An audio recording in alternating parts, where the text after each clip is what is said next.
All right, it's good to see everybody today. Um, Getting back into the routine of busy Sundays. And let me start with the blessing. Baruch atah Adonai Eloheinu melech haolam, shekidshanu b'mitzvotav v'tzivanu la'asok b'divrei Torah. And I'll share my screen. And there we go. And let me get rid of this. Oops. That's what I wanted to get rid of. Okay, sorry here. We had started reading the intro to Baba Batra last time, and I think we had kind of stopped in the middle. And let's just get back to it. And just a second, so I have enough room here. Okay. Tractate Bava Batra was originally, there's one more person coming in. Okay, so Tractate Bava Batra was originally part of a large tractate called Nezikin, meaning damages, which was composed of what are now the first three tractates in the order of Nezikin. Bava Batra was the third and last section of the super tractate. From this placement, it derived its name, which means the last gate. The first two parts of the original tractate of Nezikin were Baba Kama, meaning the first gate, and Baba Metzia, the middle gate. Each of these parts has its own central topic. Baba Batra differs from Baba Kama and Metzia in two major ways.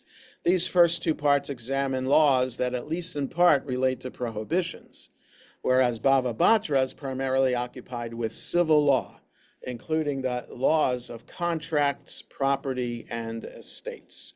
Furthermore, much of what is recorded in Bava Kama and Metzia is based on biblical verses and their rabbinic interpretations, whereas the laws discussed in Bava Batra are mostly rabbinic ordinances based on the sages' understanding of human nature, societal conventions, and the need to establish limits and guidelines to regulate business relationships.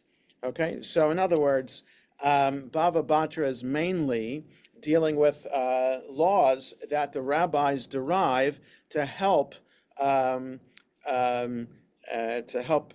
people negotiate with one another, and especially when it comes to property. Most of Baba Batra that I've been reading so far in the page in the Daf Yomi, the page a day of the Talmud, is dealing with that. We had to divide up the land. When you're selling something on your land, what does that mean that you're selling? What does it not include? If you're selling a boat, what does it mean that you're including, not including? If you're selling a tree or an olive press, what does it mean? What are you including in the sale? What are you not including? Things like that. So things that the Torah isn't specific about, the rabbis recognize this is like daily living and needing to legislate it. The regulations established by the sages are, of course, based on the fundamental principles underlying monetary law, and these are the prohibition against taking what belongs to another person. You shall not steal. You shall not defraud your neighbor, neither rob him. The prohibition against deceiving one's neighbor or causing him any type of pain.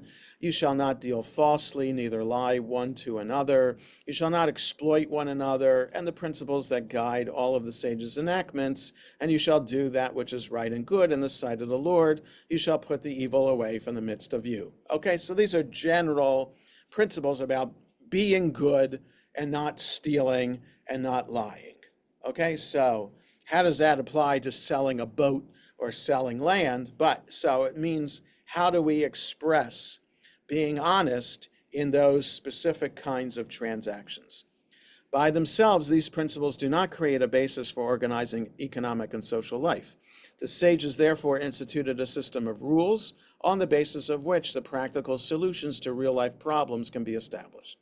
Since this tractate deals primarily with monetary law and monetary relationships, the principles governing these issues differ in their very essence from these governing ritual matters or the laws and judgments of the Torah in general. One of the central components is the enormous authority granted to courts to ordain laws and enactments. So in other words, the laws of kashrut are pretty straightforward, and those are ritual laws, and they're from the Torah. But these laws, so in other words, the court has more say in um, how these laws are supposed to be enacted and enforced. By power of the principle that property declared ownerless by a court is ownerless, a court is authorized to declare one's property ownerless or grant it to another person. Therefore, whatever is done by the power of the court, and in great measure also that which is done by the community's leaders, has the force of halakha, even when not explicitly stated in the Torah. Another difference between Jewish monetary law and Jewish ritual law follows from the fact that one may give away his money or waive rights granted to him by halakha. For this reason, many of the laws and enactments in this tractate are directives for deciding the halakha when no agreement, when no agreement has been reached between the parties. But when the parties are prepared to reach an agreement, they can decide monetary matters between them as they see fit. Tractate Bava Batra addresses four principal issues: relations between neighbors, the laws of presumption of ownership and deeds, the laws of sales, and the laws of inheritance. Okay, most of these laws are based on chazaka, precedent, or a concept that has multiple meanings, some of which are clarified in this tractate in a comprehensive and profound manner. In its most general sense, a chazaka is a presumption with regard to the nature of reality. And in the special context of this tractate, it's a presumption with regard to the nature and behavior of human beings. That is, how an ordinary person behaves in a particular situation and how an ordinary person understands and formulates agreements. In other words, chazaka is the common practice, the assumed practice that people would do in this. So in other words, in deciding how neighbors are supposed to relate to each other, the court keeps in mind what the people generally have in mind when it comes to that particular situation. In other words, how high can somebody build a fence? Well, the general agreed height is such and such. So the rabbis will say that's a chazaka, that everybody agrees that fences are this high. And what material can you use in a fence? Well, you just look to see what most people build their fences with. So it's that kind of idea. What is accepted practice, that's called chazaka, and that also implies then what people expect would be included in a contract or in a sale or for a child to inherit. It's just what is the general practice, and that then becomes what is assumed unless not otherwise stated. Okay? With regard to the details, there is, of course, room for disagreement. Does one suffer when another can see into his property? And to what extent does he suffer? Is a foul odor or excessive noise beyond what an ordinary person is prepared to accept? At what point does one protest when an unauthorized person uses his property? How long does the average person hold on to written records? Similar questions arise with regard to the laws of sales. When one buys or sells property, whether by way of a written or an oral agreement, how are his intentions to be understood? Of course, a precise and detailed contract prevents misunderstandings and disagreements. But in the absence of a clear contract, such matters must at times be decided by a court. This tractate provides the definition of certain items, for example, house, vineyard, boat, and the like. What does each of these items include, and what is not included? If one buys an item that turns out to be defective or deficient, can he cancel the transaction or demand compensation? When is it said that a defect is insignificant and no reasonable person would raise objections about it? Another fundamental issue in commercial transactions relates to gemirut da'at, final intention, or making up of the mind of the parties to a transaction. Here, too, the matter is decided in accordance with normal human behavior. When is an action performed under compulsion considered void, and when does it have legal force? Since the laws in these areas are not established according to objective criteria dictated by Torah law, they enjoy considerable flexibility.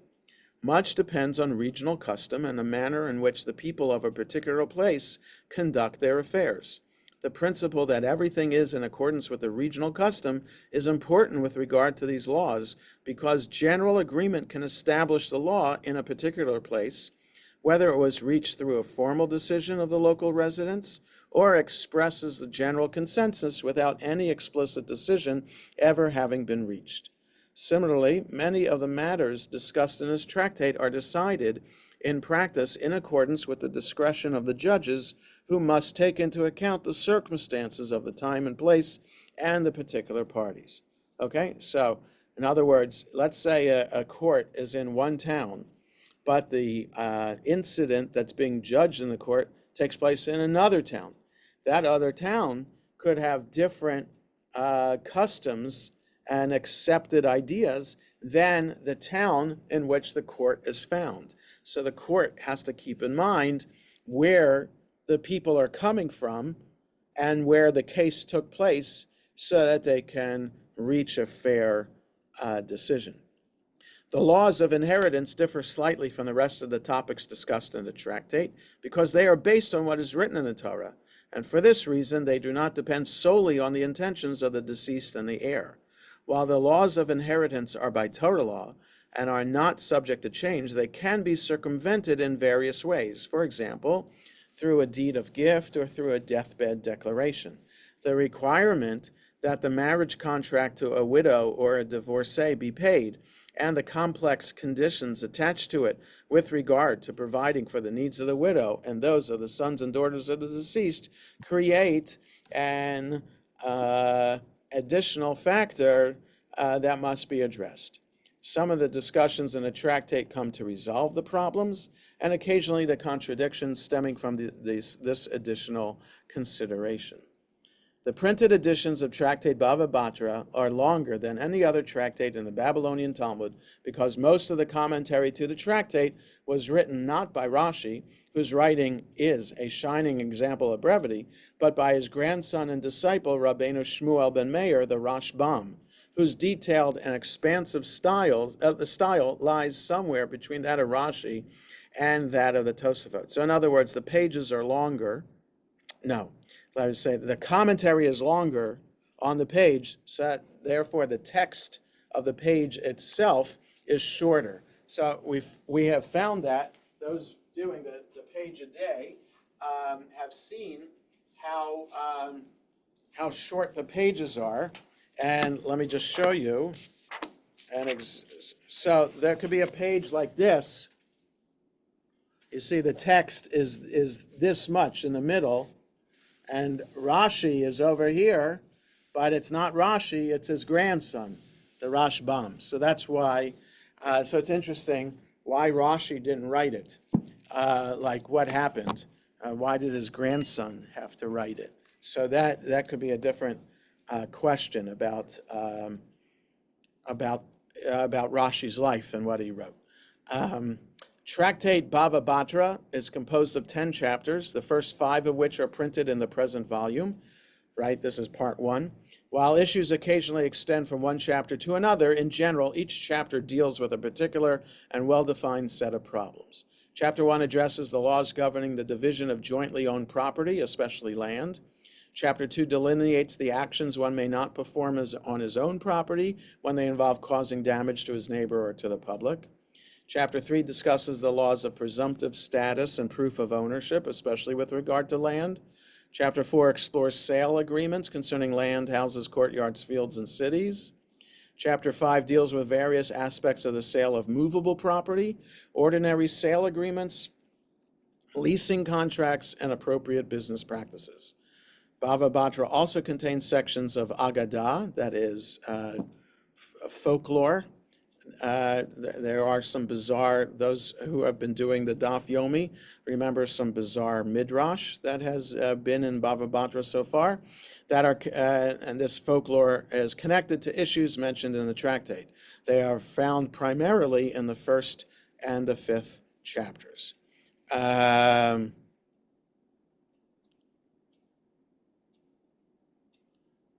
Okay, so the footnote here just is talking about in technical detail that 87A to 89B and 130B to 131B might have been written even by somebody else and not Rashi's grandson. Okay. The reason Rashi maybe didn't write the commentary for that is possibly because if his grandson is old enough to have studied and be writing about this, Rashi had to be kind of older. Maybe he was too old for this, but why particularly this tractate did he not write as opposed to other tractates he did write? After So, this, do what's we that? know? Did he write others after this was written? I don't know. I really don't know. I'm not sure that there's definitive facts about Rashi's writing, when he wrote, and what he wrote. So he also wrote commentary to the Torah. He also wrote commentary to other books of the Bible, but not all the books of the Bible. So when did he do this? How long did it take him to do it? And he was maintaining vineyards himself. Don't know. I really don't know. And again, I'm not sure that scholars of Jewish history, and specifically of Rashi, could answer the question definitively. Okay, so this is now the introduction to chapter 1. Perek is Hebrew for chapter. So chapter 1. People generally live in a society, and therefore their personal properties are located one next to another. In other words, people aren't hermits. Or there are people who live off the grid and far away from other people intentionally, so they don't have to deal with other people or for whatever other reason. But most people tend to live near other people. So this is, and their personal properties are located one next to the other. This is true of houses in a courtyard, of courtyards in an alleyway, and of parcels of land in an expanse of fields. In many cases, properties are jointly owned by more than one person. Sometimes it's more convenient for people to live side by side with other people without making a boundary between them. At other times, people prefer to divide up jointly owned property and erect a barrier between them and their neighbors. Good fences make good neighbors, but maybe not. This chapter addresses issues concerning the division of jointly owned property and the erection of barriers. One series of questions relates to the separating wall. Are there fixed laws concerning the height or thickness of the wall, or the materials of which the wall must be constructed? Where exactly is the wall erected, and who enjoys the rights to the wall? Both the right to use it and the right to possess the materials from which it's constructed should it one day collapse. When the two co-owners agree to build a barrier, the matter is relatively simple. But what is the law when only one of the co-owners wishes to divide the property and erect a barrier? Can one compel the other to contribute to the construction costs? There are even more basic questions. Can one party insist that jointly owned property be divided? Are all properties subject to the law of division? Or are there certain properties that cannot be divided, whether division is made unilaterally by one of the parties or with the consent of both parties? These questions are to a certain degree connected to the issue of damage caused by sight, that is, whether the invasion of one's privacy when he is exposed to the gaze of others is considered actual damage or merely a matter of personal sensitivity. Over and beyond the discussion of the division of jointly owned property and the preservation of privacy, a general question arises. What can neighbors in a house, a courtyard, an alleyway, or a city compel each other to do for the sake of their jointly owned property or for the sake of the other neighbors? These are basic issues that are addressed in this chapter. Okay? So, Any questions or comments about this before we start with the Mishnah? Okay, so here's the Mishnah. Partners who wished to make a partition, a mechitza. Okay, so just know that a mechitza, the term that we're familiar with from synagogue, in Orthodox synagogues, separating men and women, is in general just a partition. Partners who wish to make a partition in a jointly owned courtyard build the wall for the partition in the middle of the courtyard. What is this wall fashioned from? In a place where it's customary to build such a wall with non-chiseled stone, or chiseled stone, or small bricks, or large bricks, they must build a wall with that material. Everything is in accordance with the regional custom, right? So in other words, it all depends. If walls are made with small bricks, don't dare think that you can use large bricks to build a wall or any other materials. Whatever is used in that town, that's what you're supposed to do, okay? Okay, so if they build the wall with non-chiseled stone, that's the first kind mentioned, this partner provides 3 handbreadths of his portion of the courtyard, and that partner provides 3 handbreadths, since the thickness of such wall is 6 handbreadths. Okay, do you understand the math here? So if they're sharing in the cost of the wall, then the wall is going to be on both of their property. The wall is 6 handbreadths, so a handbreadth is from the top to the bottom here. So 6 of these, I don't know, what is this, 3 inches maybe, something like that, 1.5 feet. So 1.5 feet wall, maybe this wide, something like that. So everybody, each partner gives up half of that amount, right? So you start with the exact middle and move out equally on both sides of the property, okay? So the thing, if they build the wall with chiseled stone, this partner provides 2.5 handbreadths, and that partner provides 2.5 handbreadths, since such a wall is 5 handbreadths thick, right? Okay, so non-chiseled stone is 6 handbreadths, chiseled stone is 5 handbreadths. If they build the wall with small bricks, this one provides 2 handbreadths, and that one provides 2 handbreadths, since the thickness of such a wall is 4 handbreadths. If they build with large bricks, this one provides 1.5 handbreadths, and that one provides 1.5 handbreadths, since the thickness of such a wall is 3 handbreadths. Therefore, if the wall later falls, the assumption is that the space where the wall stood and the stones belong to both of them to be divided equally. And similarly with regard to a garden, in a place where it is customary to build a partition in the middle of a garden, jointly owned by 2 people, and one of them wishes to build such a partition, the court obligates his neighbor to join in building the partition. So in other words, if it's a place where people normally have partitions in gardens, and even though one person refuses to participate in the partition, the building of the partition, the court can force them to do so because it's community practice to have partitions in gardens.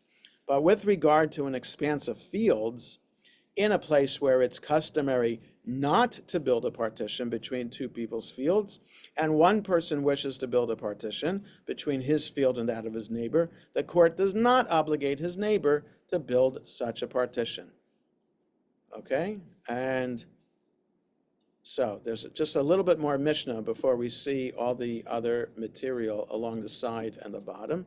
Rather, if one person wishes to erect a partition, he must withdraw into his own field and build a partition there, right? So in other words, you're in a place where it's not customary to have a partition in fields, and one co-owner wants to have a partition, then the court says you cannot force your partner to build a partition, and he has to build a partition on his part of the field. So let's say that wall is 5 handbreadths thick. All 5 handbreadths have to be in his property. He can't encroach on his co-owner's half of the field. And he makes a border mark on the outer side of the barrier facing his neighbor's property, indicating that he built the entire structure of his own materials and on his own land. Therefore, if the wall later falls, the assumption is that the space where the wall stood and the stones belong only to him, as is indicated by the mark on the wall. Nevertheless, in a place where it is not customary to build a partition between two people's fields, if they made such a partition with the agreement of the two of them, they build it in the middle, that is, on the property line, and make a border mark on the one side and on the other side. So in other words, it could be that both say, well, it's not customary to have a partition, but we agree that we're going to have a partition. Then it has to be equally on both sides, like we discussed before, building the wall that starts in the middle and builds out so equally on each other's land. They made that is on property line. Make a border mark. Therefore, if the wall later falls, the assumption is that the space where the wall stood and the stones belong to both of them to be divided equally.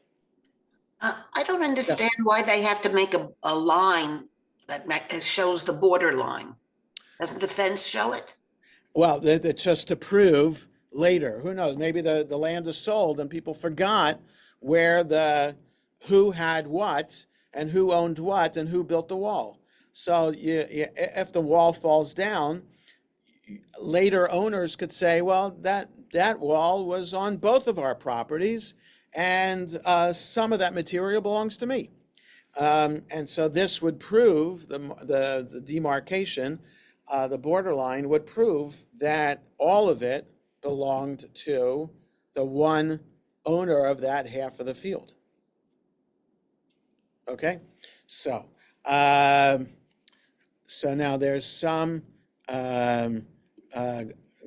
comments here about the halacha from the beginning here. Partners who wish to make a partition. If a courtyard is legally subject to the halacha of division, or if its joint owners wish to divide it, although it's not subject to the law of division, each partner can compel the other to contribute to the construction of a wall. This is the halacha even if the courtyard stood for an extended period of time without any sort of partition. At any point, one partner can force the other to share in the building of the wall. The Ramah,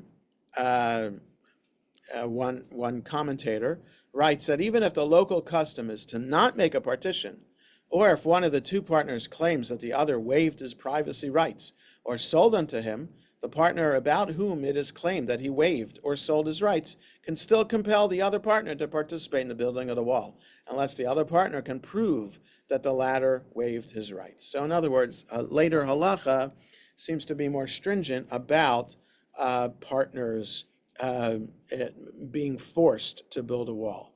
This applies even if no act of acquisition was performed to formalize their agreement.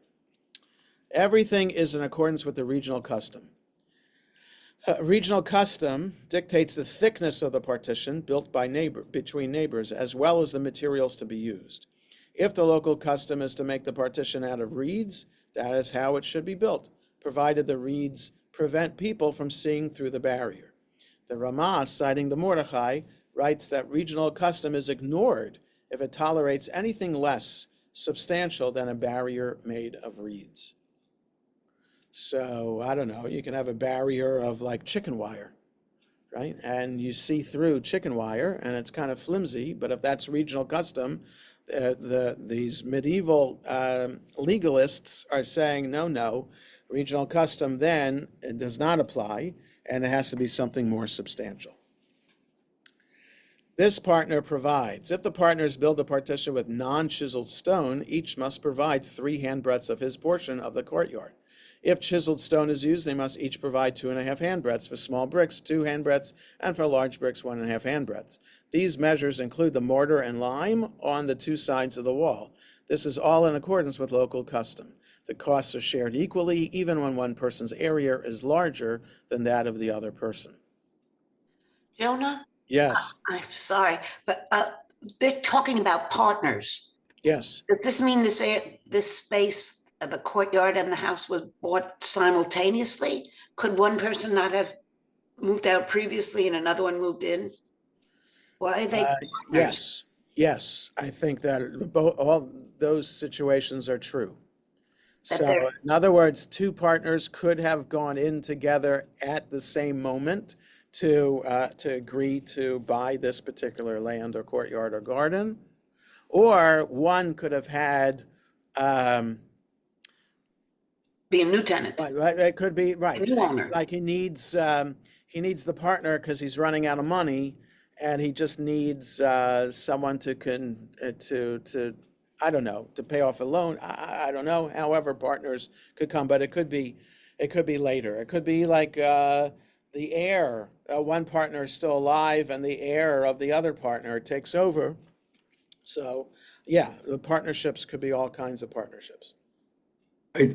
Aren't they just talking about two people who decide to build a wall together, and they're just sort of partnerships in this minor venture rather than necessarily co-owners of the property?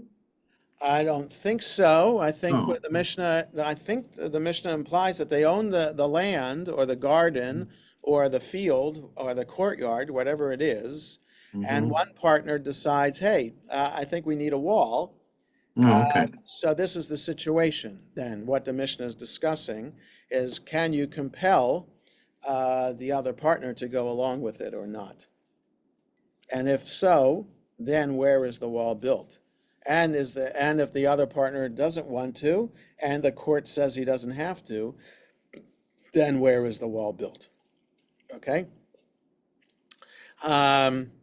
So if the wall falls, since the wall dividing a jointly owned courtyard presumably belongs to both owners, if it later falls, the space where the wall stood and the stones belong to both of them to be divided equally. This is the halacha even if the wall fell mostly into one person's property, or if the stones were cleared into his area. Some commentaries claim that the stones are divided equally only if there are witnesses who can testify that the stones being divided had been part of the wall. Okay, so you see that the halacha is adding some complications to this and situations to kind of even make it more practical. And similarly, with regard to a garden, the halacha governing a garden is the same as the halacha governing a courtyard. If the joint owners divide the area and one wishes to build a partition, the other is obligated to join it in its construction. Regional custom is followed where the custom is not to build a partition in the garden. And with regard to an expanse of fields, a partition is built in a grain field only if both owners agree to it or if that is the regional custom. If only one of the two wishes to build a partition, he constructs it on his property with his own funds. He then makes a border mark on the outside of the wall to indicate that he paid for it. If both parties agree to build a partition, they divide the area, share the construction costs, and make a border mark on both sides of the wall. In this case, if the wall later falls, both the space where the wall stood and the stones belong to both of them. Okay. So let's look at the Gemara now. Okay, let me just fixing things on my screen. Let me just see if there's some background or anything that we need to see. Just a second. Okay, well, we'll get there. So the sages initially assumed, what is the meaning of the term mechitza mentioned in the Mishnah? All right, so I took it for granted that it means partition. So now they're starting with the very first idea of the Mishnah, right? That says partners who wish to make a partition. Okay, so now they're defining what is a mechitza. It means a partition. Let me just look at the Hebrew. Just a second here. So it says savruha my mechitza. So guda. So they're translating mechitza with an Aramaic word. So you couldn't really tell that by the English because they're saying. What is the meaning of the term mechitza mentioned in the Mishnah? It means a partition, but they defined up here in the Mishnah a partition for the word mechitza. So I'm just pointing out that in the Gemara, the translating the Hebrew word mechitza, which comes from chetzi, meaning half, as the Aramaic word gouda, and not the Dutch word for cheese, but the Aramaic word partition. It means a partition, as it is taught in a baraita. Consider the case where a partition, a mechitza, of a partition of a vineyard, which separates the vineyard from a field of grain, was breached, resulting, if the situation is not rectified, in the grain and grapes becoming items from which deriving benefit is prohibited due to the prohibition of diverse kinds planted in a vineyard. Okay, so the partition is set up. There's a case of a vineyard that is next to a grain field. And a partition is set up to ensure that the grain doesn't encroach on the vines and vice versa. Though I don't know how things grow, a vineyard, it might take longer for a vineyard to encroach in a field than vice versa. Anyway, so you build a partition, because if you don't have the partition and the grain encroaches into the vineyard, then based on yesterday's Torah portion, you're not allowed to have two different things growing in the same field. The two different things growing in the same field is called kilayim. That's just the Hebrew word. It's like having you were also taught not to have a garment made of wool and linen. That word is shatnez.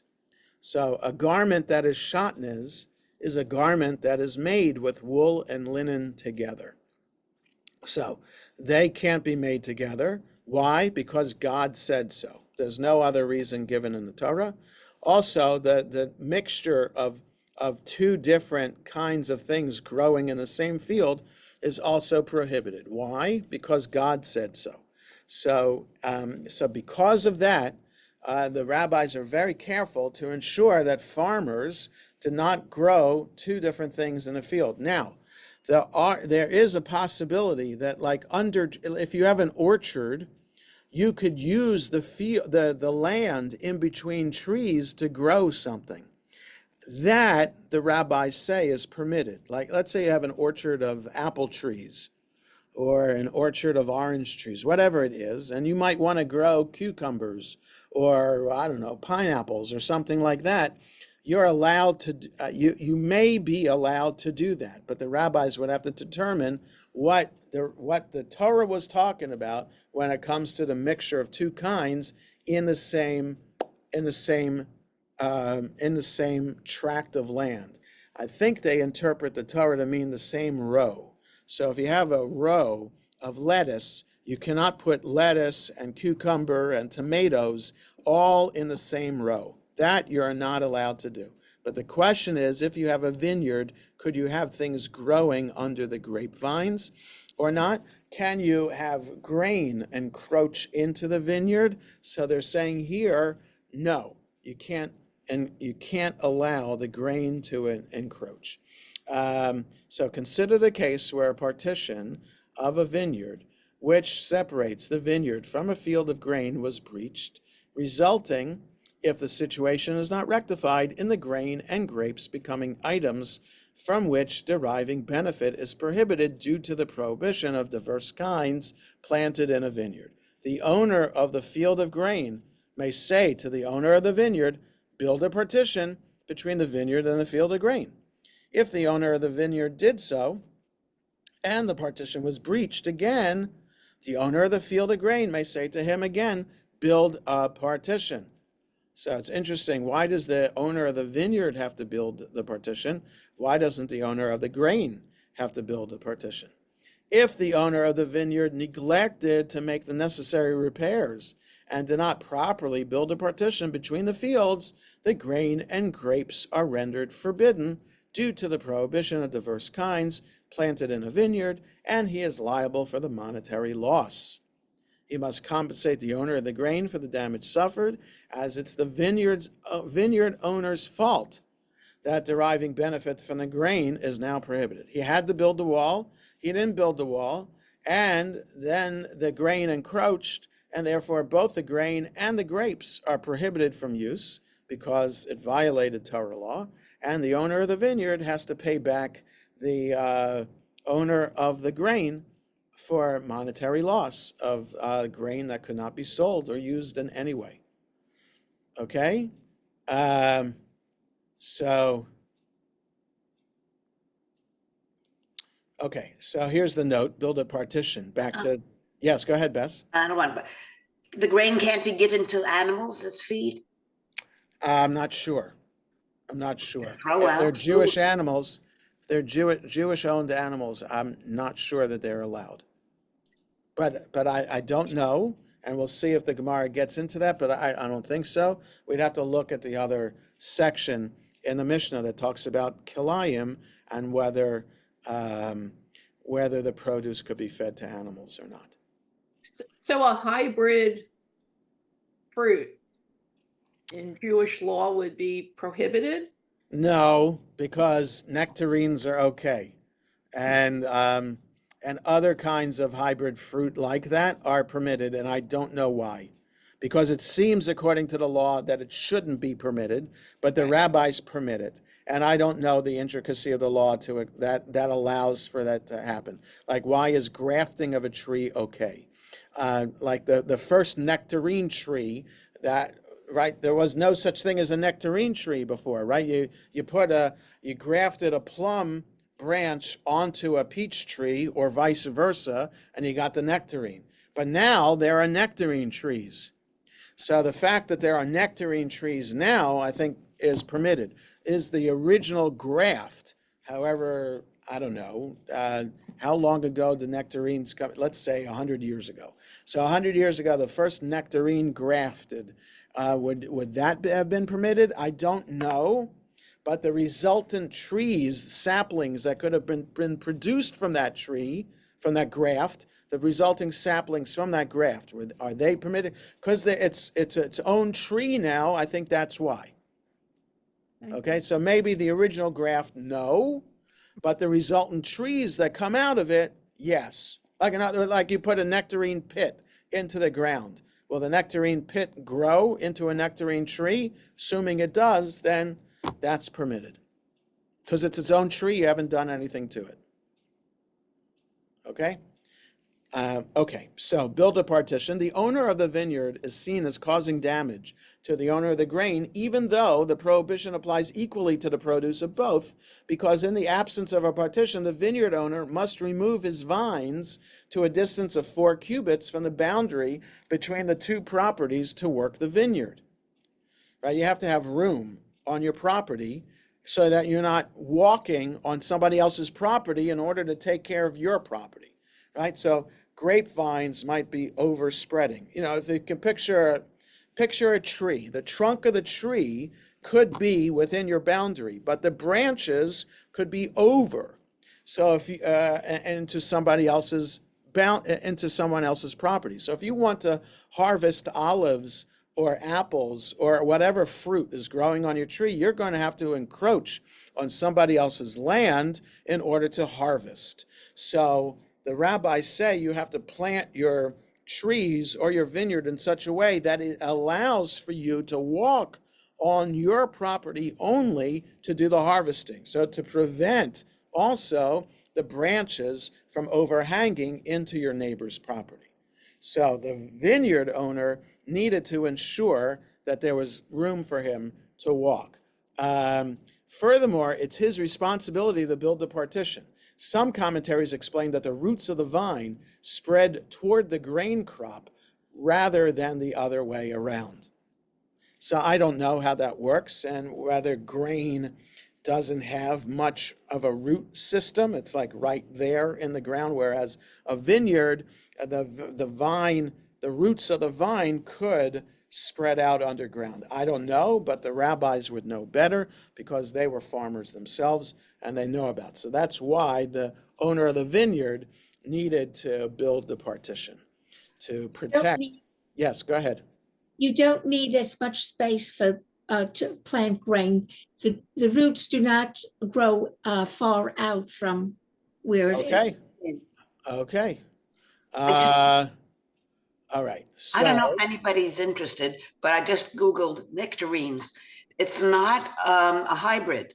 It was a mutation in China 2,000 years ago of a fuzzless peach. oh, okay. How do you like that? Who Okay, knew so that? then it was inbred to make sure it's kept on making that. Okay, so that's a nectarine, but there are others, like what Yeah. about uh, Angelo, a what? tangelo, A tangelo, right? Or what's the other one? A plum and an lovely. apricot? There's a plumquat. Oh, plum. Yeah, there is such a thing of a Yes. combination of a plum and an apricot. So I don't know. So I guess those would be the laws about them. So thank you for clarifying nectarine. Um, okay. Um, According to the understanding that the term mechitza means a partition, one can infer the reason that they build a wall is that they both wish to make a partition in their jointly owned courtyard. But if they do not both wish to do so, the court does not obligate the reluctant partner to build such a wall, although his neighbor objects to the fact that the partner can see what he is doing in his courtyard. Apparently, it may be concluded that damage caused by sight, that is, the discomfort suffered by someone because he exposed to the gaze of others while he is in his own private domain, is not called damage. Okay, so now we're getting into another area here about why someone might want a partition built, and that is for privacy, as opposed to just demarcating specifically whose property is whose. So the reason that they build a wall is that they both wish to make a partition into jointly, but if they didn't both wish, the court does not obligate, although his neighbor objects to the fact that the partner. So in other words, the one who wants to build the wall wants privacy. The other one doesn't want to share in it. And the court doesn't force the guy who doesn't want to share in it to build, even if the other guy who wants the wall built can say, hey, I want my privacy. Can't you force him to build it because I want my privacy? It's not a matter of just building a wall for building a wall's sake. It's building a wall so that I have my privacy.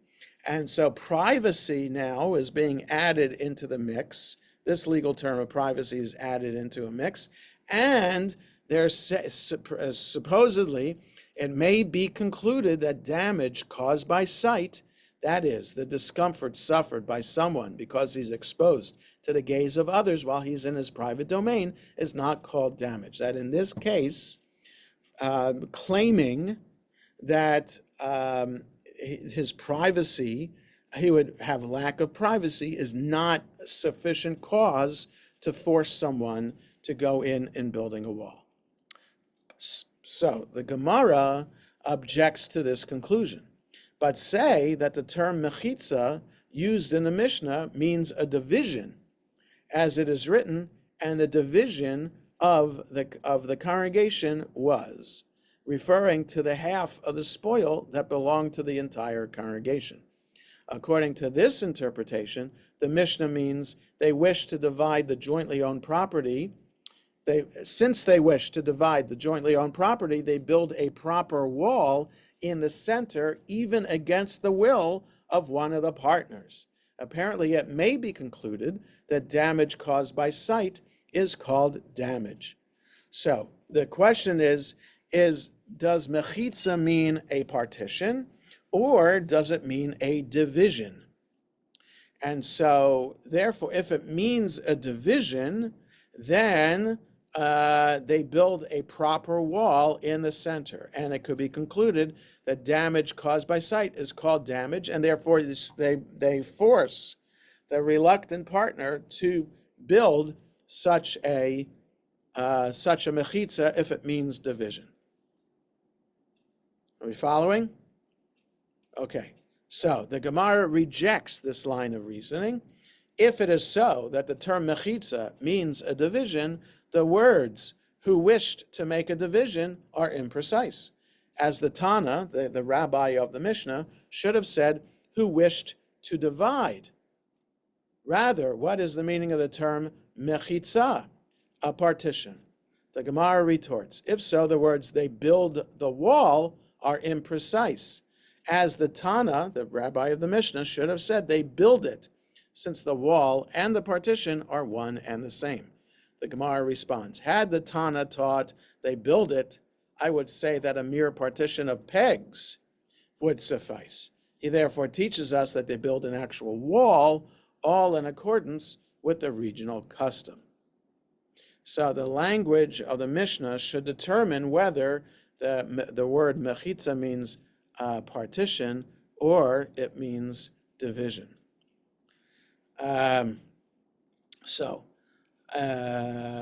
Let's stop there for today before we get too much further into the weeds. So we'll stop here and let me stop sharing, and we'll continue next Sunday at 9:30 as usual. And any questions or comments so far? Okay, does this seem interesting enough to people to keep on going with this? Okay, Yeah. good, very good. So see you all next Sunday then. Have a good rest of the day. Great. I Okay, thank you. Is Michael still there? No. Thank you.